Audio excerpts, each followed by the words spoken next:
Hello everyone, today I'm going to go over some alliance guides for you, trying to give you an updated guide to alliances and give you some tips and tricks on how to make your alliance better and more effective as a massive, one-working, well-oiled machine. So stay tuned with me, MrSneakyy.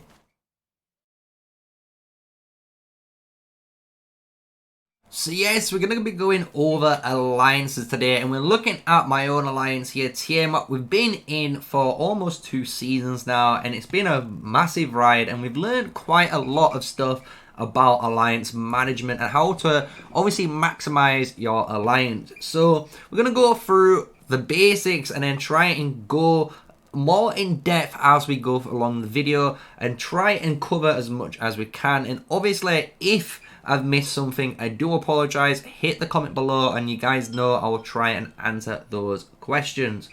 So when you're trying to create an alliance, it always will cost you gems. I believe it's 500 gems to create one. And when you go into a new season, you are, if you're the alliance leader, you have the right to keep your alliance name. So if you've got the name, as you can see here, the monsters with that tag TM, in the next season, this is already reserved for you, so you can keep the same name, so no one can steal your alliance name or tags, which is a really cool feature for you if you're looking for that type of commitment for your alliance name. So when you come to here, obviously you have your alliance set up, you have your alliance and you go to your members tab, and your members here will be split up into different roles. You have your rank 5, which is your alliance leader, and then you have your rank 4s, and these are your officers, and your officers can be set to different roles, and these are basically guys that you trust to do basically some sort of management type of role. So an officer could be someone who's in charge of planning all the flags. This could be someone, again, who's in charge of doing all the events. This could be someone in charge of recruitment or diplomacy. There could be one who is the Beastmaster, which we've already covered in the Behemoth video if you've never checked that out. And his job is obviously to be able to use the Behemoths on the battlefield. So you can have different roles and setups for your officers, but these are again roles to help you as an alliance leader manage your alliance more effectively. From here you have your rank 3, 2 and 1 roles, and these honestly are the same roles. So the way rank 1, 2 and 3 roles are set out, they're there to be able for an alliance leader or an alliance management team to filter or sort members on criteria that they see fit. So you can set your alliance again to be one that's more competitive. So this could be very, power based rankings. So the lower powers go into rank 1, and then you have power bases for rank 2 and 3. And these might change on the weekly or monthly as you're playing, because obviously you want your alliance to be the strongest, the most healthiest, and if you're trying to gauge the activity of your alliance members, putting them in rank 1 might give them that bit of an urge to go, oh, I need to put a bit more effort in, and then you start seeing them push power and become a more effective alliance member. But again, this is only one way you could set up your office ranks. Your rank 1, 2 and 3 could be set up again for rank 3s, could be for spenders only, and then rank 2 and 1s could be for different set of roles. If you've got guys who are farmers or guys that are main fighters, you can again set all this out. That is entirely up to you. So that is all the different types of roles and ranks and why you want to put them there.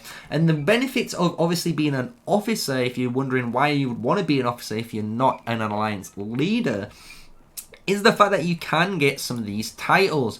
So if you notice on screen, even though I'm hiding the Envoy and potentially the War Master will give you a Legion attack and defense buff of 1% on each stat. You get a Scholar buff, which gives you the building speed and research speed for 1% on each of those stats. The Envoy gives your Legion HP 1%, and then the same disc gives you an overall gathering speed increase of 10%. The new additional role which is being added is the Beastmaster, and you need the Beastmaster role in order to summon and control any of the behemoths that are on the battlefield. So this is a dedicated role for you, and if you want to try and maximize how to use a behemoth, this might be one place that is interesting for you, so you might want to contact your alliance leader in order to talk about that.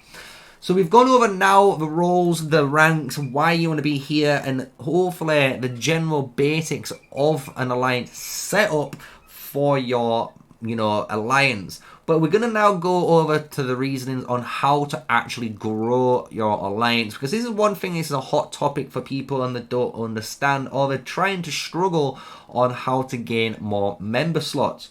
So when we go down into the member question mark, it does break it down nicely, the amount of members that you're going to be able to gain. You can gain new members all the way up to, I believe, 200 being the maximum. This was during Season 1.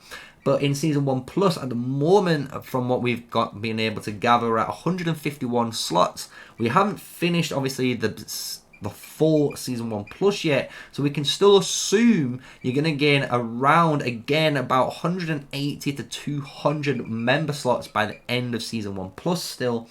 And the way you gain your member slots is quite simple. You can either gain them through 3 major ways. One is the behemoths. So every time you capture a behemoth will give you alliance member slots. So you want to be able to capture these and obviously stack these to give yourself quick boost of alliance member slots. Another one is through the alliance towers. For every 10 towers your alliance build, you will gain 1 limit. So as you can see here, we have built so far over 140 different flags, meaning we have a bonus limit of 14 for our alliance currently. You also gain an extra bonus for your alliance core fortress, and your fortresses being down will also gain you some extra member limit. So you get those 3 major ways there, and the final way, which we're going to talk about in its own section, is through the alliance tech. So I hope so far you've kept a nice head on you, and we're going to transition into a new screen and go over the alliance tech and then move on to more the nitty-gritty side of alliance memberships.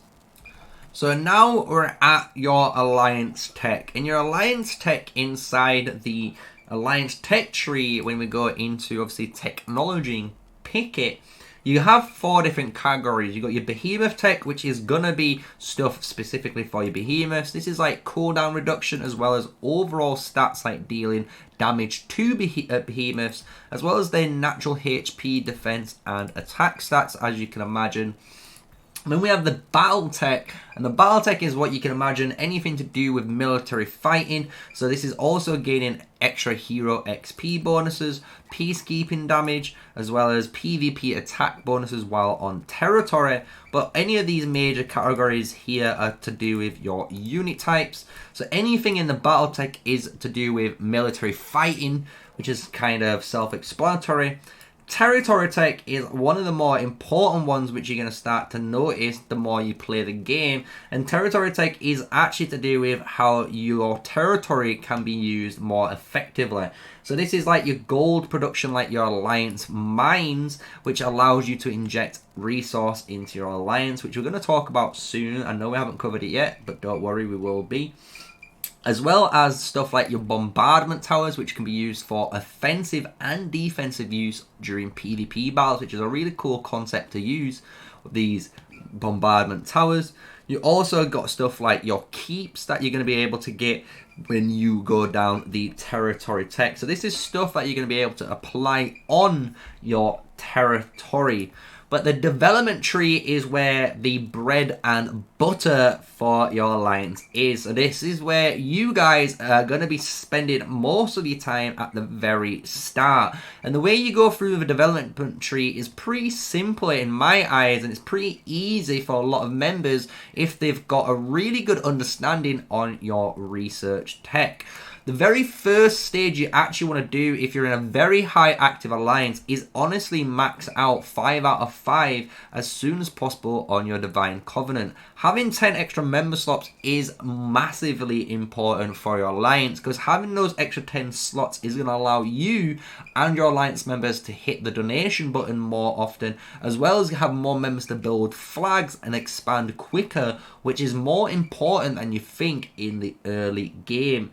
So you're going to go through the Divine Covenant, and then from here you will only put 1 point in each of the next development trees all the way through until you get to Divine Covenant. You will do the minimal requirements in all of this green section that you need in order to unlock Divine Covenant to start unlocking more member limit. This is again something you're going to be concentrating heavily on, where you might get this to about 5 out of 10 first before moving on to anything else. From here, what I would suggest is consider looking in your expansion planning. This is a really easy way and cheap way at the start to get some really quick flags, which is also again allowing you to get extra member slots.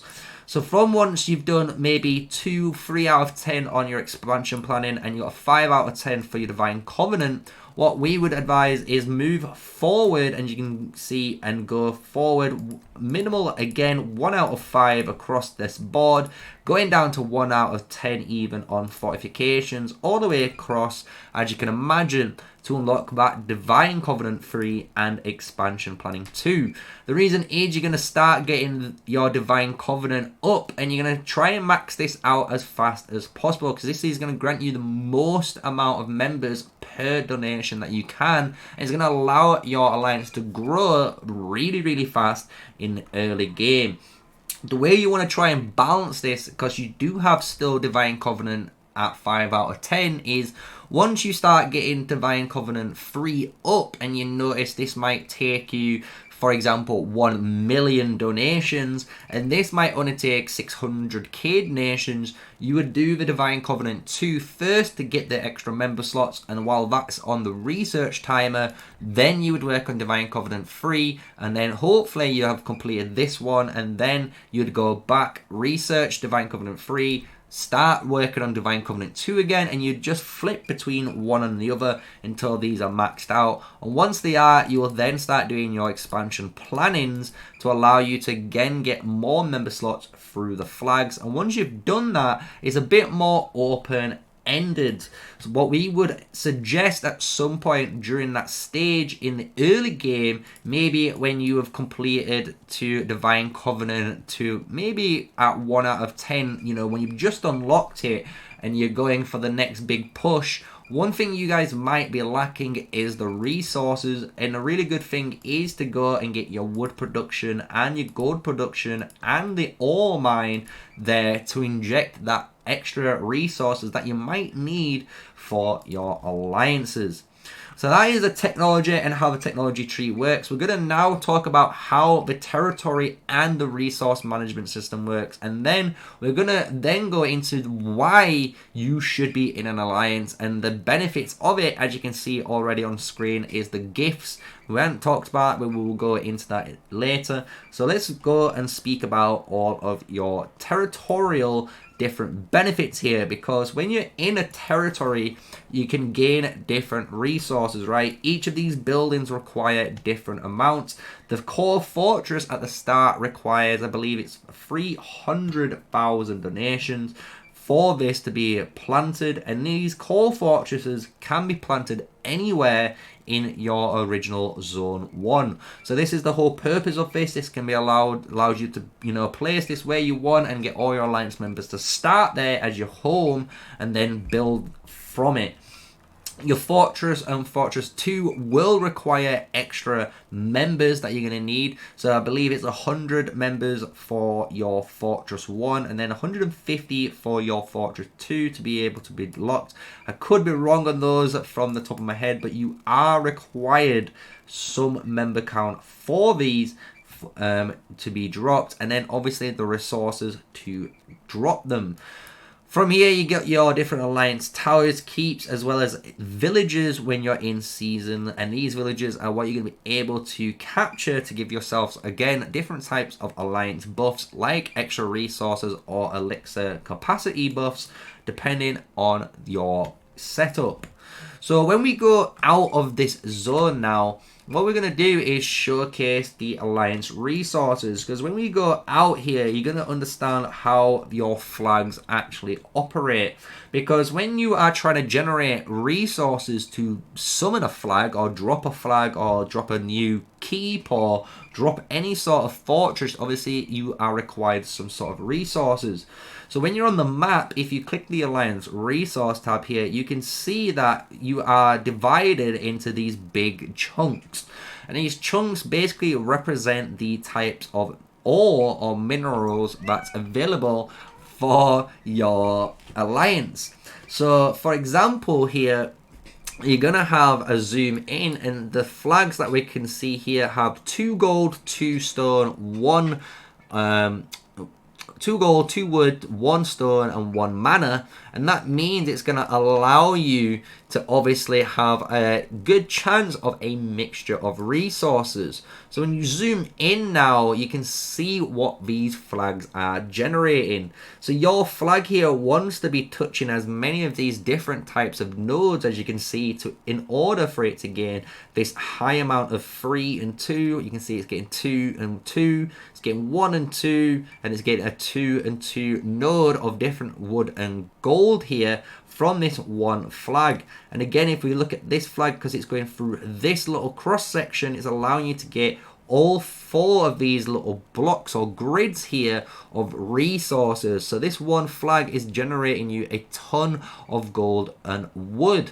So that is how your alliance generates its resources. And if you are trying to get more resources into the alliance, the only way you are able to do this is through the alliance wells. If you click on your alliance well and hit the info tab here, you will then see during one of the points when it comes up, when you have finished your center, all legions will be returned to their center, and then a proportion converted of those gathering resources will be sent to the corresponding alliance resource. Meaning, if you're missing wood and you need wood, you can build a alliance wood well, and this will allow you to then obviously get a massive amount of wood if all your alliance members quickly farm that massive node out for you, and it will inject a mass amount of resources. When you look at alliance tiles like these ones on screen, you do not gain any alliance resources for farming on your alliance zone. The only benefit you're going to gain for farming on these is the 20% or 25% extra gathering speed here, which is showcased when you hit the informational icon for the tile. You can see on here all the rulings, and on top of it, it does not state that any of this resource will go to the alliance. So all of this is only for yourself. The only benefit for farming on your alliance territory is that 25% extra speed, which might matter if you're trying to be as effective as a farmer when you're looking at resources. So when we go into the alliance now and you look at the storehouse, this hopefully makes sense to you. So when you're looking at how much resource per hour you are generating, this is due to all the different flag placements that I just showed you on the alliance resource map when you're trying to plan that ahead. Your alliance merits or alliance points here are always generated from doing different alliance tasks, like helping out with donations. Building can be helpful, as well as hitting the help button. The help always gives you some really good donations for your alliance storehouse. So if you're looking to try and get alliance merit points, that is the way you do it. It's just basically any sort of alliance action toward your alliance.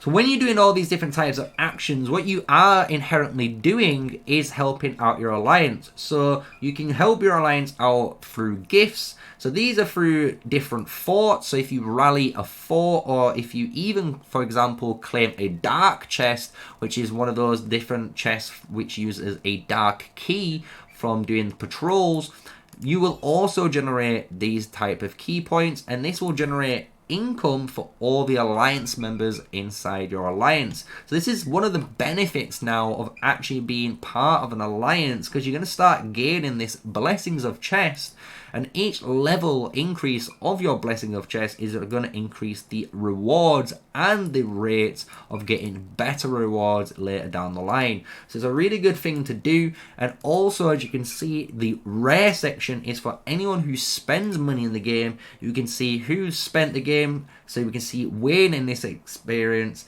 has just spent and does. So we thank them in chat and on video. Thank you for spending, and give us some little small wooden chest for the video for people to see and claim that you're going to get if you're in an alliance. So that's another benefit now for being in an alliance.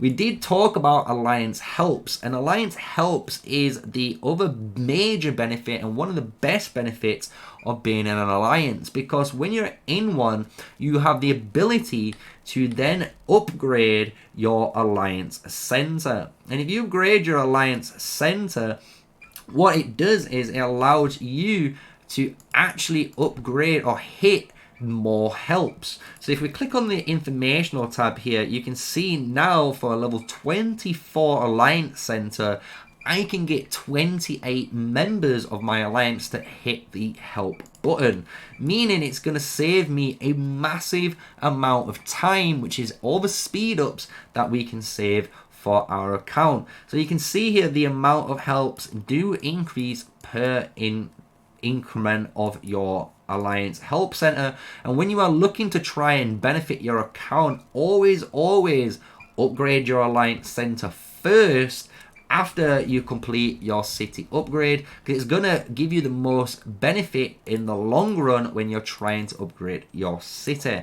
So when we go into that help section here, we're going to see as well, we've got 28 out of 28. And for this, it's reduced our time on the healthcare reforms, which is our current prestige, by over 5 hours. So that's 5 hours saved without having to do anything, apart from our friends and alliance members hitting a simple button. So you get a daily reward, as you can see, up to 10k, and this 10k points is what you're going to be able to spend in the store, which we're going to cover in this next section. Since we've already covered now all the major icons and areas in your alliance area, as well as how to obviously build with your flags and the benefits of being in it, you also gain the alliance store.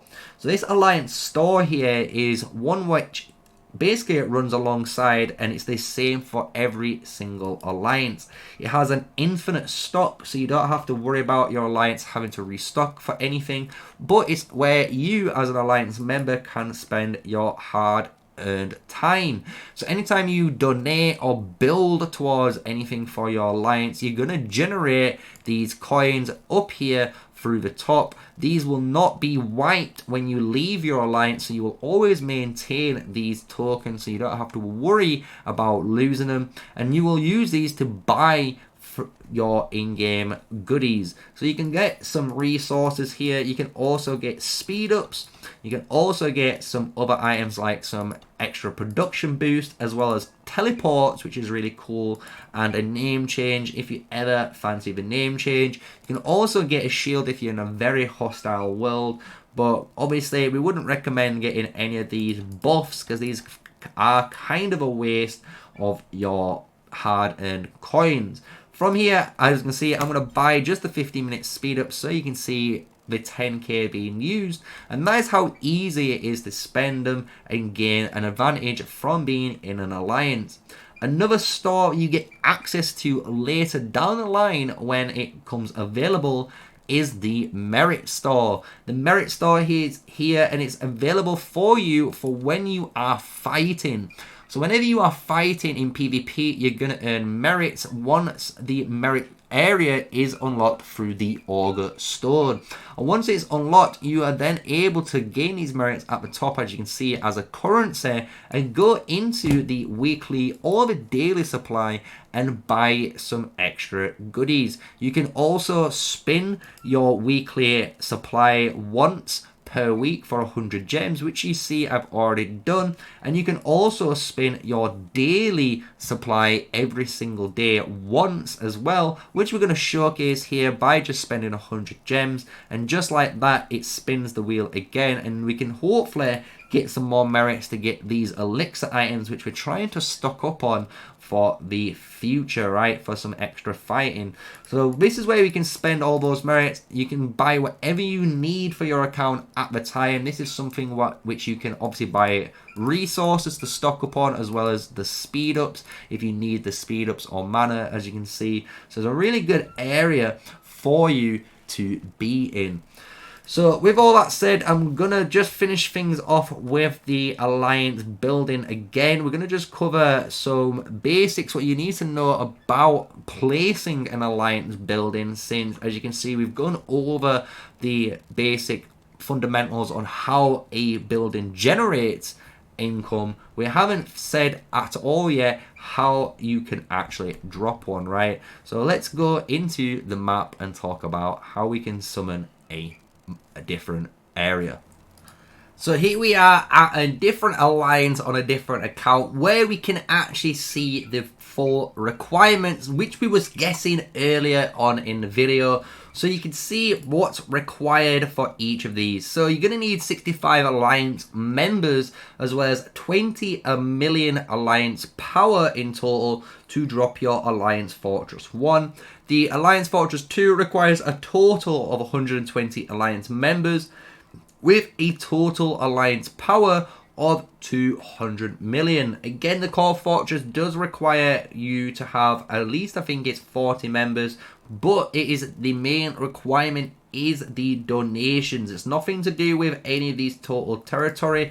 The only way it matters is these alliance points that's earned through either hitting the help or claiming through this alliance. From here, when we're going to go into the territory, what you can do with your core fortress is basically drop this anywhere in this zone 1, which isn't obviously being blocked by terrain. So you could place it somewhere around here, but you wouldn't be able to place it on this ridgeline due to the environment and obviously terrain effects. When you're looking at the flags is the main issue, or one of the main burdens when you are building for an alliance. And the reason is whenever you build a flag, you are required to be able to build a pathway, which is a total of, I believe it is 25 kilometers or 15 kilometers in total in length, meaning from this flag here you can see to the next flag all the way down here, it has to have this road, meaning if you're trying to jump over terrain or if you're trying to jump over rivers, you are not able to do so, and you are having to be able to build around a bridge, for example. So whenever you are building your type of terrain, if you're an alliance and you're looking to be an effective, zonal area, make sure your flags are at the maximum road length between their flags. You can do some spicy touches like you can see on screen here on this server with the Greninja area being used. And what is allowing you to do, again, is basically abuse that road length in order to gain the most amount of distance between flags. So just remember that. That is the key thing I'm trying to emphasize when you are building any of these zones. Just a reminder, again, if you're trying to build an alliance well or a keep, these have to be built on top of your alliance zone, and that's the only place they are able to build. And then when you have a tower built, you are able to click the top left corner here where my mouse is spinning. And by clicking here, you are able to upgrade your tower into a siege tower, which allows you to see this big radar. And if you see any enemy castles in that radar, they will then basically be fired on and basically teleported away without needing you to do any of the hard work of hitting that city and wasting any of your troops. So I hope that is everything we're going to need to know about alliances. You know, you can change your stuff again in the general area. You can change how your flag looks as well as your name on the fly. Again, your members or your leader can be changed by promoting downwards.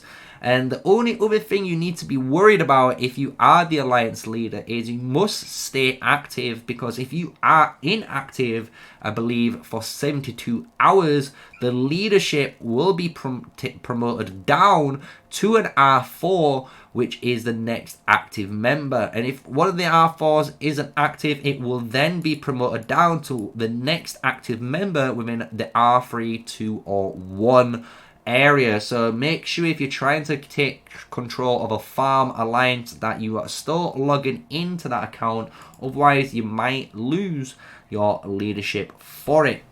So that is it. That's me, MrSneakyy. I've hopefully covered now everything you need to know about alliances. Hopefully the members, how your flags work in generating income, how you can get extra income through your alliance resource centers. Obviously the rankings set up, as well as the technology, gifts, stores, and the benefits of being in an alliance in the first place by obviously getting the helps and the extra chests to grow your account. So if you enjoyed today's video, smash like, comment, and subscribe with me, MrSneakyy, an official Call of Dragons content creator for the game. And until the next one, stay safe, stay sneaky, peace out.